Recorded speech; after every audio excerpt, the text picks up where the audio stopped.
अपने पिताजी से, कहते पिताजी आपके साथ जिसने दुर्व्यवहार किया मैं तो उनको साप दे दिया। समीक मुनि आंख खोलते हैं, तू तो अच्छा नहीं किया, कलयुग का बहुत बड़ा धर्मात्मा राजा, अरे उन पर कलयुग प्रवेश कर गया, इसलिए उनसे जो नहीं करना चाहिए वो करवा दिया। पिताजी मैं तो साप दे दिया, उनको तो लगेगा ही। तब समीक मुनि खुद वहां करके कहते हैं, राजा परीक्षित के पास आए, कहते महाराज मेरा पुत्र श्रृंगी आपको साप दे दिया, 7वें दिन आपको तक्षक दंश करेगा, आपकी अधोगति होगी, आप नरकगामी हो जाएंगे, इसलिए कोई उपाय कर लीजिए, आपकी अच्छी गति हो, कोई उपाय कर लीजिए।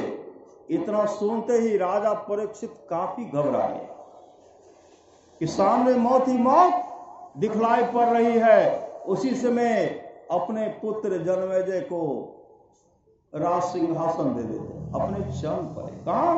गंगा नदी के किनारे, और कहते कोई मुझे बचा लीजिए, कोई मुझे बचा लीजिए। जैसे पुकार करते तमाम ऋषि मुनि, वहां सतयुग से लेकर के कलयुग तक के जितने भी ऋषि मुनि सब वहां पदार्पण हो, सबका पदार्पण हो गया। काफी घबराए हुए थे, सब ने कहा आपका उद्धार सुखदेव मुनि करेंगे। सुखदेव मुनि के पास गए, चरण लिपटते हुए कहते हैं महाराज मेरा रक्षा कर, मेरा कल्याण कर दीजिए, मेरे सामने मौत ही मौत दिखलाई पड़ती है, हम नरकगामी हो जाएंगे। सुखदेव मुनि कहते हैं राजन आप घबराते क्यों हैं? अरे आपको तो 7 दिन का समय है, 7 दिन। जैसे कहते आपको तो 7 दिन का समय है, राजा परीक्षित कहते यह भी कोई समय है, इससे काम मेरा थोड़े बनेगा। सुखदेव मुनि कहते हैं आपको तो 7 दिन का समय है, राजा खटवांग का 2 घड़ी में सत्संग बन गया था, सत्संग करके वो मोक्ष धाम को चले गए 2 घड़ी में। कहानी सुना है, राजा खटवान का मित्र था जमराज, वो गए कहां? जमराज के पास गए। वहां जब गए तो जमराज उनका हंसकर स्वागत करते हैं और कहते मित्र कहां आना हुआ? राजा खटवान कहते हैं दोस्त किसी न किसी दिन हमारी मृत्यु होगी, आप जाएंगे नहीं तो आपका दूत जाएगा, हम आपसे पहले मिलने के लिए इसलिए आए हैं, जब हमारी मृत्यु का समय निश्चित हो कई वर्ष पहले हमको खबर कर दीजिएगा, तब हम भगवत भजन करने लगे, सत्संग करने लगे, अच्छा से ध्यान भजन करेंगे। इतना सुनने के बाद जमराज ने कहा आप तो कहते कई वर्ष पहले हमको खबर कर दीजिएगा, आप कहते हैं हम अपना जीवन को सफल सार्थक कर लेंगे, आपकी आयु मात्र 2 घड़ी शेष है, शेष, इसमें अगर कुछ करना चाहते तो आप कर लीजिए। राजा खटवांग घबराए नहीं, जमराज के साथ बैठ करके 2 घड़ी तक सत्संग किए और उसी समय वह मोक्ष धाम को प्राप्त किए। ये सत्संग का फल, ये सुनने का फल है। तो राजा परीक्षित कहते महाराज कोई उपाय तो कीजिए, का सत्संग का आयोजन किया जाए। सत्संग का आयोजन किया गया, तमाम ऋषि मुनि बैठे हुए हैं।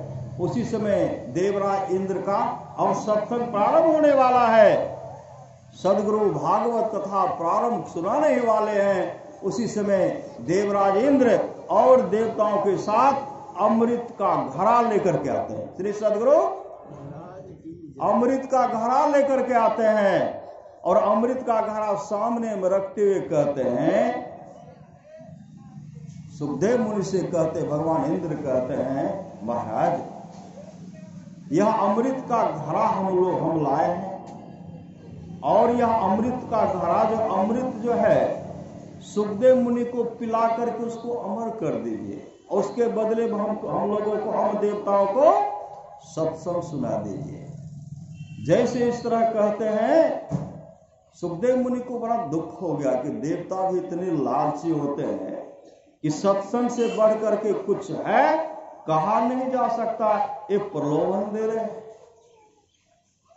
और बोल करके मुंह को फेर लिए।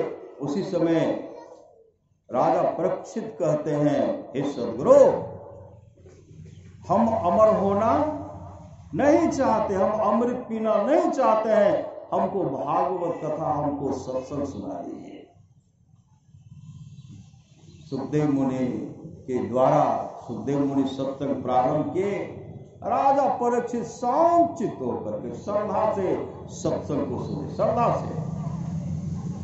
कहते सुनि समझहि जन मुदित मनो मज्जहि अति। अनुराग इतने श्रद्धा से 7 दिन तक सत्संग का श्रवण किए। होते होते सत्संग समापन की ओर जा रहा था। उसी समय उससे एक दिव्य पुरुष निकलते, दिव्य पुरुष। राजा परीक्षित का ठट्ठर रखा हुआ दिव्य पुरुष निकलते हैं और वैकुंठ लोक से विमान आता है। विमान पर बैठकर वैकुंठ लोक को चले गए। ऋषि पुत्र साप दिए थे, तक्षक तो दंश करेगा ही, लेकिन निकलने के बाद तक्षक ने उस ठट्ठर को दंश किया। जलने के बाद धुआं की तरह राख हो गया। जन्मेजय सब कुछ देख रहे थे। जन्मेजय देख रहे थे कि मेरे पिताजी को तक्षक दंश करके, जला करके राख कर। यह नहीं देखे कि इनके पिताजी वैकुंठ धाम को चले गए। और उसी समय हवन तो हो ही रहा था। ऐसा ऐसा मंत्र पढ़ते हैं, स्वर्ग लोक में जहां जहां भी विषैला सर्प वहां से गिरते हैं, हवन कुंड में जल करके राख हो जाता है। अब तक्षक जाकर के भगवान इंद्र के सिंहासन के बगल में छिप गए। तब तमाम देवता आते हैं और जन्मेजय से कहते हैं, आप देखिए कि आपके पिताजी का उम्र शेष था कि समाप्त हो गया। तब देखते हैं उनकी आयु उम्र समाप्त हो गई थी। तब जन्मेजय जो है वो नहीं तो सब सर्प को जला करके राख कर देते। यह कैसे होगा? यह सत्संग सुनने से। इसलिए सुनिए। सुनि समझहि जन मुदित मन मज्जहि अति अनुराग लहन 4 फल अक्षर तनो साधु समाज प्रयाग। सुनने से बहुत बड़ा लाभ होता है। एकनाथ जी, संत एकनाथ जी महाराज जब सत्संग करते थे, उनके सत्संग में माँ गंगा आती थी। माँ गंगा माँ गंगा सुन करके, सत्संग सुन करके अपने भी समझ आती। इतना बड़ा सत्संग का माँ। आप लोग जानते होंगे नरोत्तम कभी जीवन में कभी सत्संग नहीं करते, न माता पिता का सेवा करते। तपस्वी बन गए थे, स्नान करते थे, गीला कपड़ा आकाश में चला जाता, सूख करके तब आता। अहंकार हो गया, हमसे बड़ा तपस्वी कोई नहीं है, हमसे बड़ा तपस्वी कोई नहीं है। इस तरह आकाश को ठाका मार करके हंसने लगे। उसी समय बोगला बीट कर दिए, नरोत्तम के मुख में चला गया और नरोत्तम ने उनको साफ दे दिया। बोगला जल करके राख हो गया और राख भी कुछ उसके मुख में चला गया। पुंज था, पुण्य समाप्त हो गया। श्राप दे पुण्य समाप्त हो गया। अब गीला कपड़ा आकाश में नहीं जाता, आकाश को फेंकता, जमीन पर गिरता। और उस समय जब देखे मेरा पुण्य समाप्त हो गया, नरोत्तम चीख रहे, चिल्ला रहे हैं। आकाशवाणी हुई, अरे नरोत्तम, अरे तेरा सब पुण्य समाप्त हो गया। तेरे जीवन में न सत्संग है, न सदगुरु है, न माता पिता का सेवा है। मेरा कल्याण कैसे होगा? का कल्याण चाहता है, अपने जीवन के बागडोर को सदगुरु के हवाले करो। अब भजन भेद लेकर अपने माता पिता का भरपूर सेवा करो। नरोत्तम भजन भेद लिए और माता पिता का भरपूर सेवा किए। और इससे इतना बड़ा उसके जीवन में पुण्य बन गया, उसका जीवन सफल सार्थक हो गया। इस सत्संग का फल है। पुंडलिक को जानते हुए पुंडलिक माता पिता का सेवा नहीं करते। जब उसके समय उसके जीवन में ऐसा दिन आया, दुर्दिन आया, घर से निकले, सब लोग उनको उलाहना देने लगे कि तू माता पिता का सेवा नहीं किया, तेरा जीवन बहुत अंधकारमय होगा। उसी समय वो घर से निकले। कहां? पहला दिन उनको जीवन में सत्संग मिला था। कहते जिसको जीवन में मिला सत्संग है, उसको हर घड़ी आनंद ही आनंद है। पुंडलिक पहुंच गए, माता पिता को ढूंढते हुए पौंढरपुर पहुंचे। अब पौंढरपुर पहुंचे, वहां कुक्कुटसी प्रवचन कर रहे थे। कुक्कुटसी तमाम भक्त श्रोता सब बैठ करके सत्संग सुन रहे थे। कोई आ भी रहे थे, कोई जा भी रहे थे। वहां जब पहुंचते, पुंडलिक कहते यहां भी, कहा यहां सत्संग हो रहा है। कहा कौन प्रवचन कर रहे? कहा यहां कुक्कुटसी का प्रवचन हो रहा है। जैसे अंदर प्रवेश करते हैं, बहुत श्रोता थे, लेकिन तीन दिव्य सुंदरी मां थे जो सदगुरु के बगल में फूल का माला लेकर के कुक्कुटसी के चरण पर रख करके प्रणाम करके बगल में खड़ी है। पुंडलिक कभी मां को प्रणाम नहीं करते थे, पिता को प्रणाम नहीं करते। और पुंडलिक के मन में उस दिन हुआ कि इन मां का चरण स्पर्श, यह तीनों मां जो है इनका चरण स्पर्श करना चाहिए। जैसे चरण स्पर्श करने के लिए आगे बढ़ते हैं, वह मां पीछे हट गई। पीछे हट कर कहने लगी, पापी, माता पिता को तो प्रणाम करता नहीं, माता पिता का सेवा करता नहीं, माता पिता को भोजन खिलाता नहीं है। अरे तेरा तन भी अपवित्र है, मन भी अपवित्र है, विचार भी अपवित्र है, और इस अपवित्र हाथ से मेरा चरण स्पर्श करके मुझ पर पाप चढ़ाना चाहता है। पुंडलिक पीछे हट करके रोने लगे और कहने लगे, मां, सही में माता पिता का सेवा नहीं किया, माता पिता को घर से धक्का मार करके बाहर कर दिया, माता पिता को ढूंढने के लिए आया, मेरे माता पिता कहां हैं? उस समय वह मां बोलने लगी, पापी,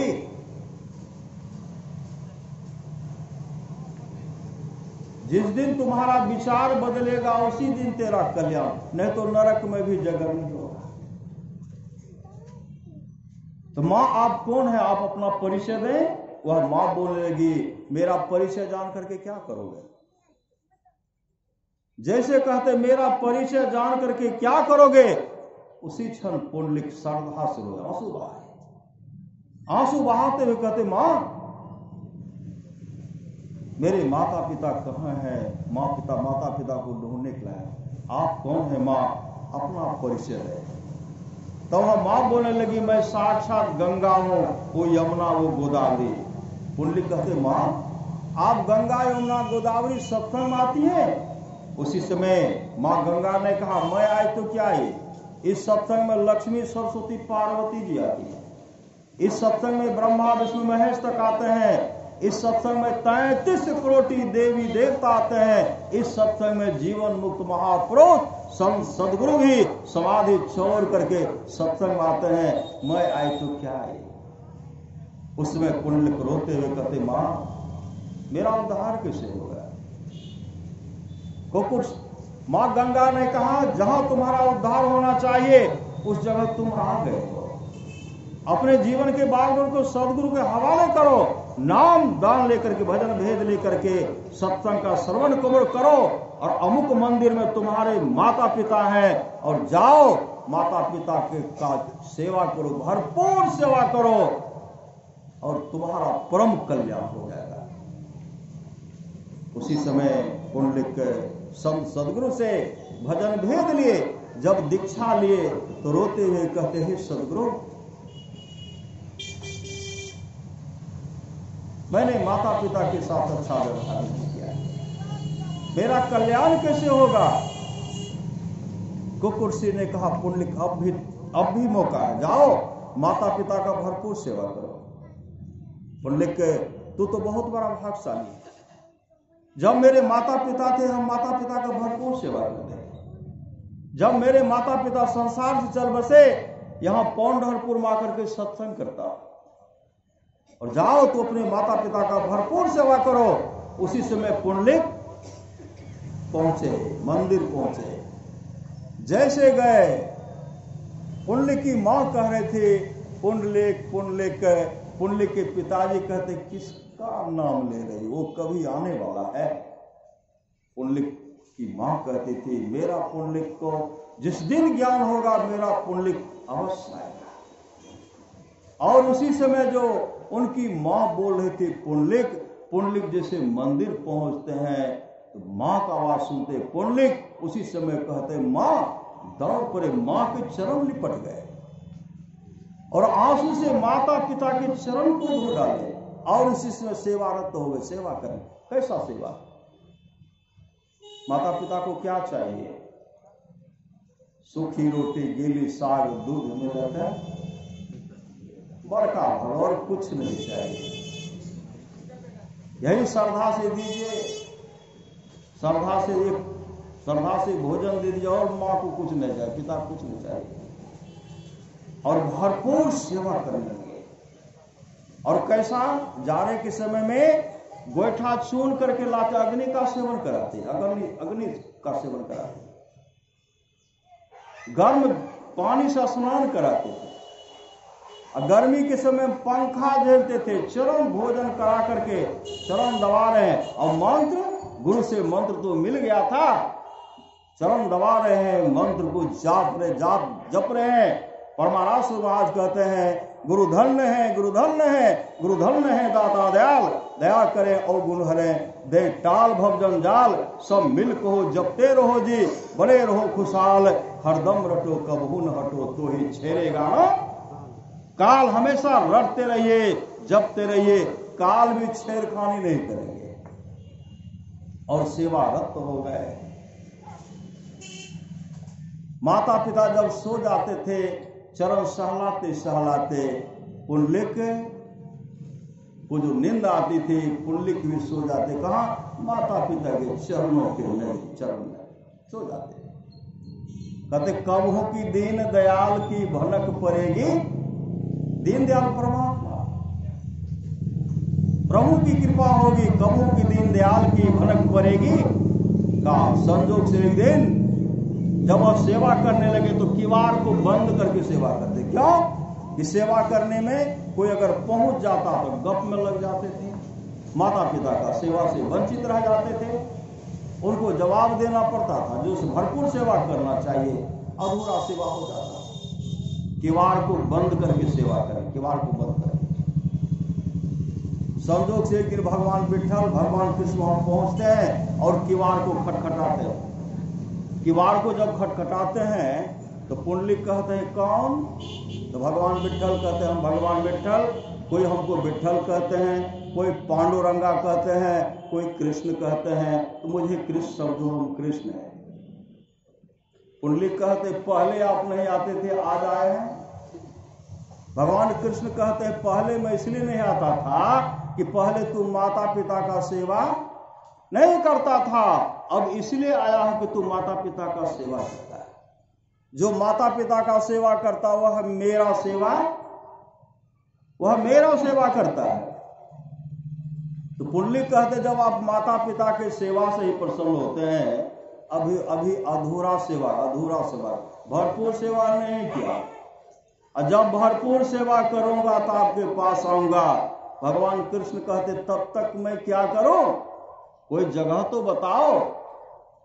तो पुंडलिक क्या करता? आधा टुक्का, आधा फांक ईटा फेंकते हुए कहते हैं इस ईंट पर आप एक पैर पर खड़े रहिए।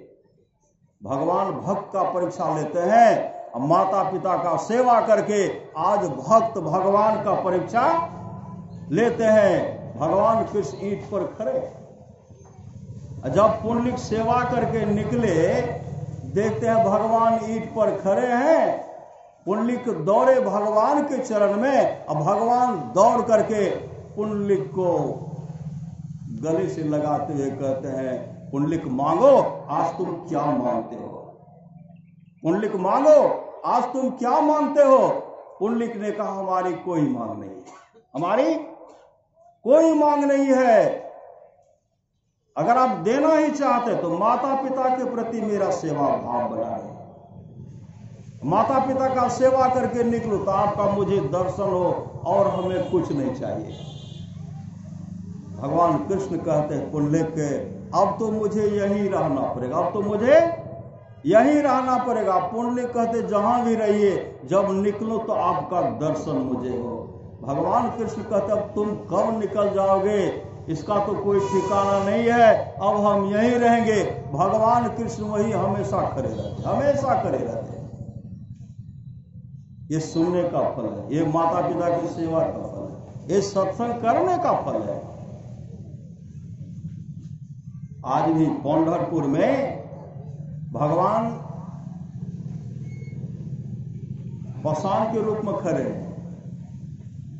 अब कुक्कुट ऋषि, सदगुरु कुक्कुट ऋषि और पुंडलिक का समाधि मंदिर है। दोनों भक्त अपने भगवान को देखते हैं, भगवान अपने दोनों भक्त को देखते हैं। ये श्रद्धा प्रेम है। जो प्रेम रस शाखा नहीं, अमृत पिया तो क्या हुआ, उपकार में सिर दिया नहीं, जुग जुग दिया तो क्या हुआ, देखी गुलिस्ता ओसिता मतलब न पाया शेख का, सारी किताबों याद कर हाफिज हुआ तो क्या हुआ। जो प्रेम रस शाखा नहीं, अमृत पिया तो क्या। भगवान नाम और वशिष्ठ जी का संवाद है, जो वाणी विचार के द्वारा अपने पिताजी को प्रसन्न कर लेते। अगर पिताजी खुश हो गए, ब्रह्मा विष्णु महेश खुश हो जाते हैं।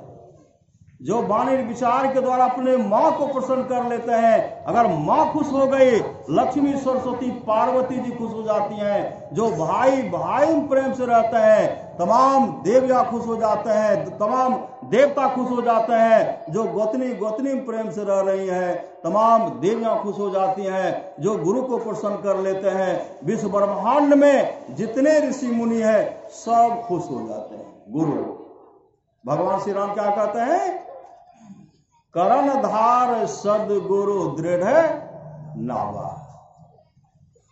करण धार सदगुरु दृढ़ नावा, दुर्लभ साज सुलभ करी पावा। जो न तरे भव सागर नर समाज, अस पाय सो कृत निंदक मंद मति, आत्म हन गति जाए। जिस सत्संग हम लोग बैठे हुए हैं, श्री सदगुरु जिस सत्संग हम लोग बैठे हुए हैं, यह सत्संग टाटा बिरला के नसीब में लिखा हुआ नहीं है। टाटा बिरला किस फेर में पड़े हुए हैं, जो 10 20 50 भय सत होई हजार तो लाख मंगेगी, कोटि अरब खरब असंख्य धरापति होने की चाह जगेगी। पृथ्वी पाताल राज करो, तृष्णाधिकाधिक आग लगेगी। सुंदर एक संतोष बिना सठ, तेरी तो भूख कब होगी, कब होगी, कभी भी भगने वाली है। परमारास महाराज के पास बहुत भक्त आए, बहुत भक्त। परमारास महाराज कहा करते थे, मेरे पास किस भाव से कौन आते हैं, क्या मन में सोच रहे हैं, अगर हम कहना प्रारंभ कर देंगे तो मेरे पास कोई नहीं आएंगे। जान कर वे अनजान होकर के रहते। एक सत्संग का ऐसा समय था, उस सत्संग के समय के लिए बहुत आए, बहुत एक का परिवार, इनको दीजिए, ये बड़े आदमी हैं उनको दीजिए, पैसे वाले हैं उनको दीजिए, ये सत्संग सफल करवा लेंगे, कर देंगे। परमारास महाराज ने कहा, अमुक जिस दिन के लिए आप लोग कह रहे सत्संग के लिए, वह हम अपने से देंगे, जिनको देंगे हम देंगे। श्री सदगुरु, जब हम ही देंगे तो किसी का पैर भी चलेगा वहां। सब निराश हो गए, हमको तो नहीं मिलेगा। एक श्रोता, एक भक्त गए थे, वह जब वहां पहुंचते हैं गुरुदेव का दर्शन कर लेते हैं, फिर चले जाते हैं। सबको किसी को उनको कति धाराइए बुलाए, गुरुदेव को प्रणाम करते हैं, प्रणाम करके कहते हैं, हुजूर। परमारास महाराज कहते हैं, अमुक तारीख को आप सत्संग करवाइए, जिसके लिए बड़े बड़े सब पैरवी करते थे। आज इनको दे रहे हैं कि आप सत्संग करवाओ, कहते हैं हुजूर हम बहुत गरीब छिए। श्री सदगुरु गरीब है तो गरीबी को हम सत्संग का समय देंगे, चंदा लेकर के सत्संग करवा लीजिएगा।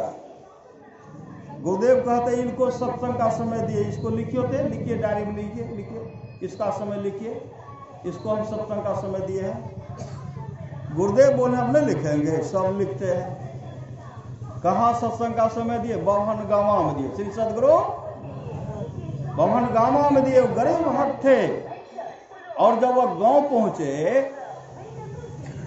गांव के सत्संगी जितने भी सत्संगी थे उनसे कहते थे गुरुदेव हमको सत्संग का समय दिए हैं। गुरुदेव कहे कि भीख मांग करके भी, चंदा मांग करके भी सत्संग करवा लेना, आप लोग मदद कीजिए, गुरुदेव आएंगे। पहले सत्संगी सबको भी विश्वास नहीं होता था, एक गरीब के यहाँ गुरुदेव आएंगे, एक गरीब के यहाँ जिसको रहने के लिए घर का अभाव है, एक क्या सेवा करेंगे। गांव के लोग मदद करना नहीं चाह रहे थे, कहा नहीं गुरुदेव नहीं आएंगे। फिर कहते दूसरे को आएंगे। दूसरे गांव के सत्संगी सबको मदद किया। और जब समय आया, जब पंडाल बनने लगा, तो गांव के 7 सत्संगी जो थे उनके मन में हुआ भले गुरुदेव नहीं आवेंगे, लेकिन कोई न कोई कुपाघाट से लगता कि अवश्य आएंगे। तो सब उनको साथ देने लगे, पंडाल बन करके तैयार हो गया। कल सत्संग प्रारंभ होने वाला, आज पंडाल बन करके तैयार। जैसे सुबह हुआ, एक छोटा सा लड़का था, उसकी मृत्यु हो गई। एक ही लड़का था, उसकी मृत्यु हो गई। मृत्यु जब हुई तो सब गांव के लोग कहते थे, पहले कह रहे थे क्या तुम करो, अब भी सत्संग को वापस कर दो, घुमाओ। सोचते माला को घुमाओ, श्री सदगुरु घुमाओ। कहते नहीं, बच्चा को जहां जाना था वहां चला गया, लेकिन मेरा सत्संग नहीं उजरे, मेरा सत्संग नहीं उजरे।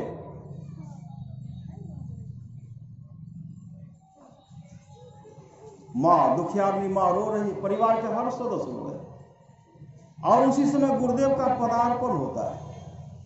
जैसे गुरुदेव का पदार्पण होता है, गृहपति के मुख से निकला गुरुदेव आ गए हैं, किसी का आंख में आंसू नहीं हो, बच्चा को जहां जाना था चला गया, लेकिन मेरा सत्संग नहीं उजरे, मेरा सत्संग नहीं आया। कोई आंसू मत बहाओ, मां कैसे नहीं रोएगी। तमाम गांव के लोग आए। जैसे सत्संग प्रारंभ हुआ तो गुरुदेव प्रवचन कर रहे थे, सब श्रोता सुन रहे थे, गृहपति भी सुन करके धारा प्रवाह आंसू बहा रहे थे कि मेरे यहाँ गरीब के यहाँ सामर्थ्यवान सदगुरु आ गए। धारा प्रवाह आंसू बहा रहे। परमाराज सदगुरु आज कहते सत्संग कराने में बहुत खर्चा होता है, भोज भंडारा करना पड़ता है, साधु महात्मा को विदाई करना पड़ता है, सत्संग में बहुत खर्चा होता है। फिर सत्संग ले लेता है और रोता है। श्री सदगुरु वो तो धारा प्रवाह रो रहे थे कि मेरे यहाँ सदगुरु आ गए।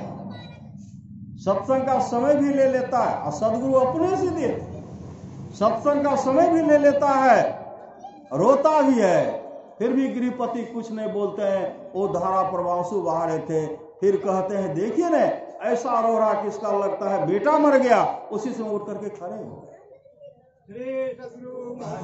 खड़े हुए कहते हाँ मेरा बेटा मर गया। और सत्संग में एक शीतल रात थी, शीतल रात, जिसके बारे में आप लोग जानते होंगे, जिसको गुरुदेव ने गोला लाठी चढ़ा दिया था, धूप में सूखने के लिए दे दिया था। 3 घंटे के बाद सदगुरु आते हैं, कहते कौन है? कहते हुजूर शीतल बाबू छिए। क्या हो गया इनको? कहा हुजूर आप ही बांधे थे, खुलवा दीजिए। खुलवाए और शीतल बाबू जब गए, जिनको 20 या तो फांस की सजा होती, नहीं तो 20 वर्ष का सजा होता। जैसे कोर्ट पहुंचे, हाकिम लिखते हैं रिहा, वो भी सत्संग बैठे हुए, रिहा शीतल बाबू कहते हुजूर, शीतल सर्राफ कहते हुजूर, इनको एक ही लड़का था, उसकी मृत्यु हो गई।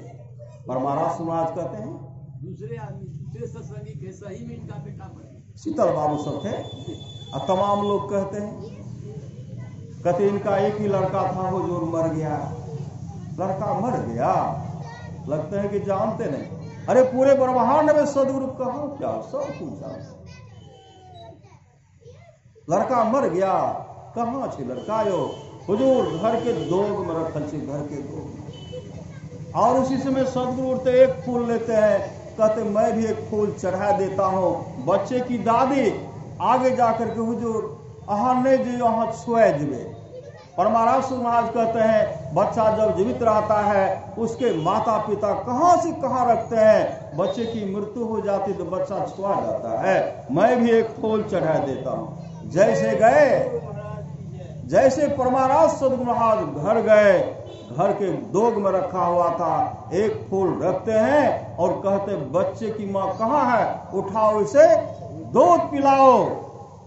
दुखियार ने तो बगल में सुभद्रा की तरह रो रहे थे, जिस तरह जब अभिमन्यु मारा गया, सुभद्रा की तरह बिलख बिलख करके रो रहे थे।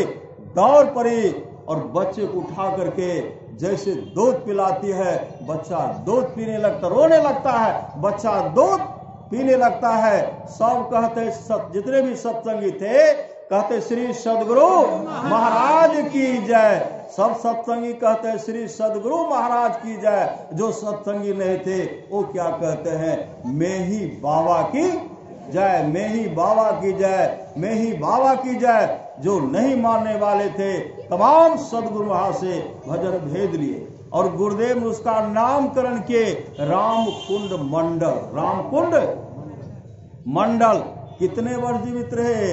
95 वर्ष तक, 95 वर्ष तक। जो बात दवा से हो न सकी वो बात दुआ से होती है। कामिल मुर्शिद मिल जाए तो बात खुदा से होती है। कुदरती कावे की मेहराव में सुन जरा गौर से, आ रही धुर से सदा तेरे बुलाने के लिए, कहाँ भटकता फिरता ऐ तल्ला से यार में, रास्ता सहरग में है दिलवर पे जाने के लिए। कहा क्या और सब कुछ गुरुदेव जानते हैं। कुप्पा घाट की बात हम लोग थे, कुप्पा घाट में गुरुदेव को व्हील चेयर से टहला रहे थे, राम लगन बाबा सब थे, सब हम लोग पीछे में खड़े थे, पीछे पीछे टहले। जैसे उनको व्हील चेयर को रोकते हैं, बहुत माँ वहां पहुंच गई, बहुत माँ। और सब माँ जब प्रणाम के गुरुदेव को, तो गुरुदेव ऐसे हाथ उठा लिए, सब प्रणाम कर ऐसे हाथ उठा लिए गुरुदेव।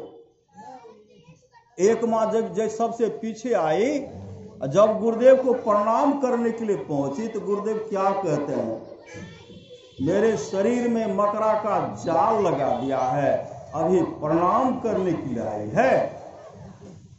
मेरे शरीर में मकरा का जाल लगा दिया, अभी प्रणाम करने के लिए आई है। तो उसी में से सब माँ बोलने लगी, अहाँ के घर में जो गुरु महाराज के तस्वीर छे, ओमे मकरा के जाल कते लागल छे।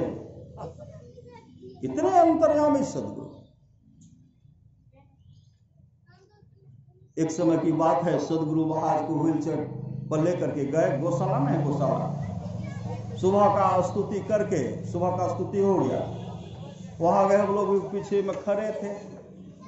गुरुदेव ऐसे गौशाला में भीतर ऐसे देखते हैं, ऐसे उधर से गाय का बच्चा जो है दौड़ करके आ गया, रास्ते में बच्चा दिया ऋषि सदगुरु, अब दौड़ करके आया, गुरुदेव का चरण जो था व्हील चेयर पर जो रखा हुआ था, वो बच्चा आकर के गुरुदेव के चरण में से माथा को रगड़ने लगा। अब गुरुदेव ऐसे सहलाने लगे, इतने बड़े साहब। इसलिए गुरु ही तू है, गुरु पितु है, गुरु ही जीव के मितु है। गुरु सम कोई नहीं दूजा, जो जीवों को उधारा है। गुरु की नित्य कर पूजा, जगत इन सम नहीं दूजा, मैं ही को आन नहीं सूझा, फकत गुरु ही आधार। आप लोग जानते होंगे, भगवान बुद्ध बैठे हुए थे, भगवान बुद्ध बैठे हुए तो उसी समय एक ब्राह्मणी अपने इकलौता पुत्र को ले गए जो 5 वर्ष का लड़का था। ब्राह्मणी जब प्रणाम करते हैं तो भगवान बुद्ध उनको आशीर्वाद दिए। अब ब्राह्मण कुमार जब प्रणाम करते तो भगवान बुद्ध कुछ नहीं बोलते, भगवान बुद्ध कुछ नहीं बोलते। आनंद कहते भंते ब्राह्मण इनके माता पिता आपको प्रणाम किए तो आप आशीर्वाद दिए, यह ब्राह्मण कुमार जब आपको प्रणाम किए तो आप कुछ नहीं बोले, भंते इनको आशीर्वाद तो दीजिए। भगवान बुद्ध कुछ नहीं बोलते। कई बार इस बात को आनंद दोहराते हुए कहते हो, जो इकलौता पुत्र से आशीर्वाद तो दीजिए। भगवान बुद्ध कहते आनंद मैं इसे क्या आशीर्वाद दो, यह लड़का मात्र 7 दिन जीवित रहेगा। माता पिता के सामने कह दे इकलौता पुत्र था 7 दिन जीवित रहे, क्या गुजरेगा उस माता पिता। रोने लगे ब्राह्मणी रोने लगे। आनंद कहते भंते कोई उपाय तो कीजिए। भगवान बुद्ध कहते इसके लिए 7 दिन तक सत्संग कराना पड़ेगा। सत्संग 7 दिन तक कराओ। आदेश हो गया, ऐसा घेरा बनाओ, घेरे के अंदर में 7 दिन तक सत्संग कराओ। और यह ब्राह्मण कुमार बैठ करके सत्संग श्रवण करेगा। ऐसा घेरा बनाएगा, घेरे के अंदर में 7 दिन तक सत्संग हुआ। और ब्राह्मण कुमार आगे बैठ करके एक टक भगवान बुद्ध को देख सत्संग सुन, 7 दिन तक सत्संग सुना। 7वें दिन सत्संग समाप्त हुआ। वह ब्राह्मण कुमार 8वें दिन भगवान बुद्ध को प्रणाम करने के लिए गए। जैसे भगवान बुद्ध को प्रणाम करते हैं, भगवान बुद्ध कहते हैं दीर्घ जीवी भव, दीर्घ जीवी भव।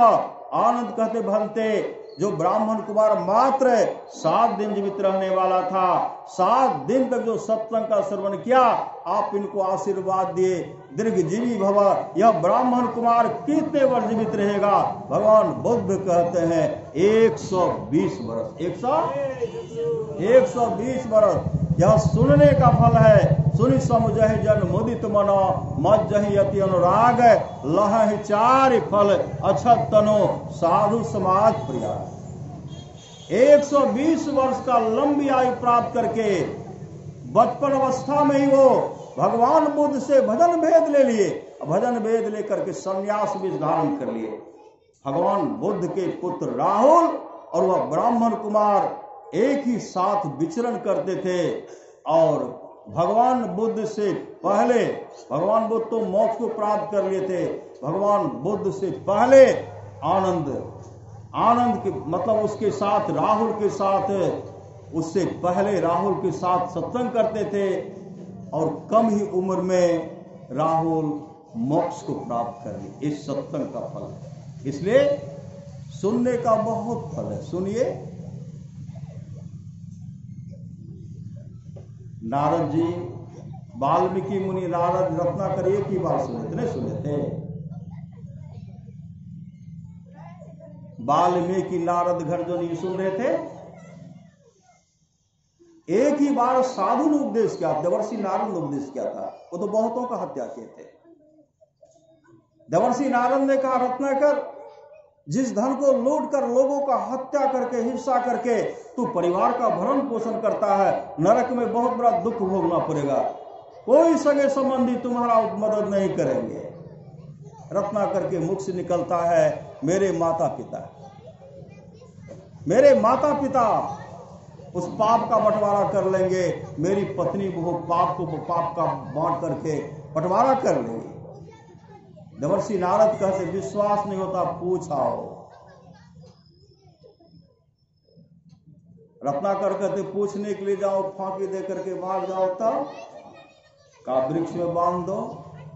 वृक्ष में कितने बड़े दयालु होते हैं सामर्थ्यवान सदगुरु, अपने से वृक्ष में बंधवा दिए। ऐसे बांधो, हम खोलेंगे नहीं। श्री सदगुरु गए पूछने के लिए, अपने पिताजी से पूछते, पिताजी आप सबका जो भरण पोषण करता, बहुतों का धन लूटा, बहुतों का हत्या किया, बहुत पाप का फल जमा हो गया, ढेर जमा हो गया, उस पाप का बंटवारा कर लीजिए। पिताजी ने कहा, तुम जानो, तुम्हारा पाप जाने, उसी से ना आंसू बहता है। माँ के पास गए, माँ ने भी कहा तुम जानो तुम्हारा पाप जाने। पत्नी के पास गए, पत्नी ने भी कहा आप जानिए आपका पाप जाने, मैं नहीं भोगूंगी। महापुरुष की वाणी है अपने अपने करनी अपने अपने, अपनी अपनी करनी अपने अपने साथ है, अपने अपने साथ करे जो आगे आवे। बाप के करनी बाप पूत पूत ही पावे, जोरू के करनी जोरू खसम खसम को फलता। अपनी ही करने से जीव भगत पार उतरता। नेकी बदी है संग और न संगी कोई, देखो बूझ विचार संगे जई है दोई। पलटू करनी और के नहीं और के मात है, अपने अपने करनी अपने अपने साथ है। धनानी भूमो पशुओ ही गोष्ठी, नारी गिरे द्वारे सखा श्मशाने। देह सितायाम परलोक मार्गे, धर्मानु गो गच्छति जीव एक है। जब पत्नी ने कहा आप जानिए आपका पाप जाने, मैं नहीं भोगूंगी, उसी समय जीवन में कभी रोते नहीं, रोते रोए नहीं, रोते बिलखते सदगुरु के चरण लिपटते हुए कहते हैं सदगुरु मेरा अमूल जीवन बर्बाद हो गया, मेरा कल्याण कैसे होगा। देवर्षि नारद ने कहा अब भी तू हिंसा करना छोड़ दे, अब भी दूसरे का धन लूटना छोड़ दे और अपने जीवन की बागडोर को सदगुरु के हवाले करके ध्यान भजन करो, तुम्हारा परम कल्याण हो जाएगा। उसी समय देवर्षि नारद से नाम दान लिए, नाम दान लेकर के क्या हो गए, वाल्मीकि भय ब्रह्म है समाना। तो हम तमाम का जीवन मंगलमय होगा। परमारास महाराज ने कहा सबको एक साथ कैसे मरोगे, कोई आगे मरोगे कोई पीछे मरोगे, मेरे संग रहने वाले को अधोगति नहीं होती। मैं मोक्ष नहीं चाहता, मैं बार बार आऊंगा, तब तक आऊंगा जब तक अपने सारे शिष्यों को मोक्ष नहीं दिला दो। अंदेशा किस बात की, इसलिए शब्द की डगर पर चढ़े हुए अधोगति नहीं होती। मैं मोक्ष नहीं चाहता, बार बार आऊंगा, तब तक आऊंगा जब तक सारे शिष्यों को मोक्ष नहीं दिला दो। इसके लिए सत्संग की बहुत बड़ी आवश्यकता है। सुनते मज्जन फल देखी तत्काला, काको है पिक बको मराला। सुनी आचरण करे जन कोई, सत्संगति महिमा नहीं गोई। वाल्मीकि नारद घट जोनी, निज निज मुखन कहे निज होने।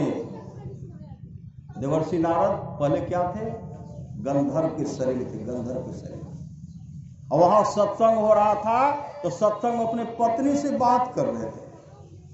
भगवान ब्रह्मा देख रहे थे। भगवान ब्रह्मा ने कहा रे दोस्त, जो सत्संग बहुत दुर्लभ है, रामचरितमानस में सत्संगति दुर्लभ संसारा निमिष दंड भरे। एक बार कहा जो सत्संग बहुत दुर्लभ है, उस सत्संग में बात करते हो, मैं तुम्हें साथ देता हूं और मेरा तो साथ लगेगा। इसी समय गंधर्व लोक से तुम्हारा पतन हो जाएगा और मृत्यु लोक में ऐसी दुखियारी मां के कोख से पैदा लोगे, तुम जन्म लोगे, तुम्हारे पिताजी की मृत्यु हो जाएगी। तो मेरा कल्याण कैसे होगा। कहा जिस दिन तुम सत्संग का सहारा लोगे, सदगुरु से युक्ति लेकर के सत्संग करोगे, उसी दिन तेरा परम कल्याण हो जाएगा। यहां आकर के एक गरीब के घर में सब जन्म लिए, लेकिन 4 वर्ष की अवस्था से सत्संग सुनना प्रारंभ कर दिए और संत हरिदास के नाम से जानने लगे, विख्यात सदगुरु बन गए। और दूसरा बार से जन्म लिए 4 वर्ष के बाद 5 वर्ष की अवस्था में इसकी मां दूसरे के यहां गाय दोहने का काम करती थी। 5 वर्ष की अवस्था में मां के साथ आए। मां जो कीचड़ में गाय को दूर रही, दूसरे का गाय दूर रहे थे, उसी समय इसके आंख से आंसू बहता है और रोते हुए कहते मां आप यहां से चलिए, मैं आपको किसी के यहां काम करने के लिए नहीं दूंगा, मैं काम करूंगा। मां कहने लगी तू तो नन्हा सा बच्चा है, तू क्या करेगा। कहा मां आप चलिए। मां को लेकर के जा रहे थे। कहते काल भी क्रूर होते हैं। रास्ते में जा रहे थे, इसकी मां को काला बिस्तर, श्रीमद् भागवत महापुराण को पढ़िए, काला नाग डंस कर लिए, मां की तत्क्षण मृत्यु हो गई।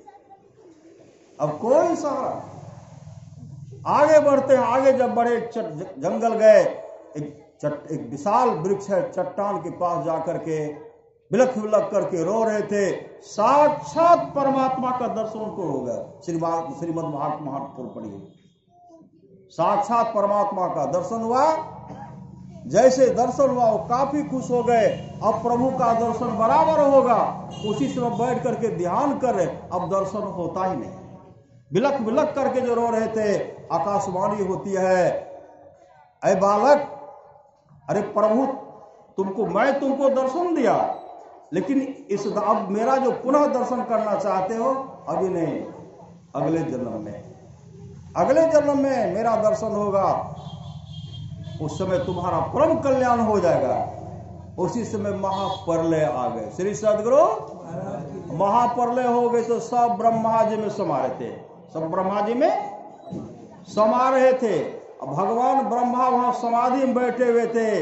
वो देवर्षि नारद कहते, मैं बचपन का कहानी कहता हूं, मैं भी 5 वर्ष की अवस्था में था, ब्रह्मा जी में प्रवेश कर गया, घुस गया। अखंड समाधि में ब्रह्मा जी लगे हुए।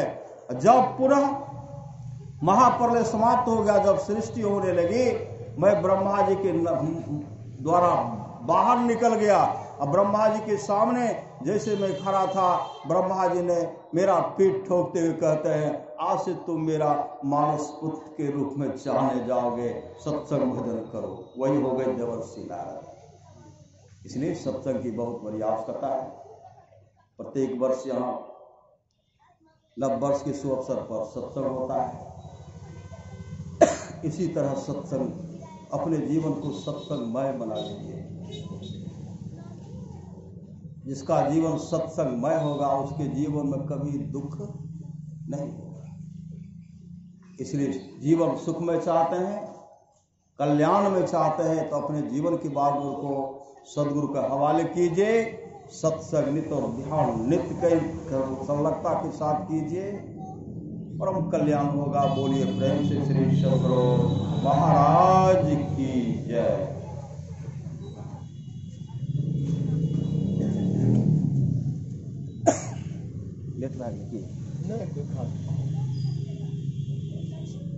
आज नववर्ष के उपलक्ष्य में आप लोगों को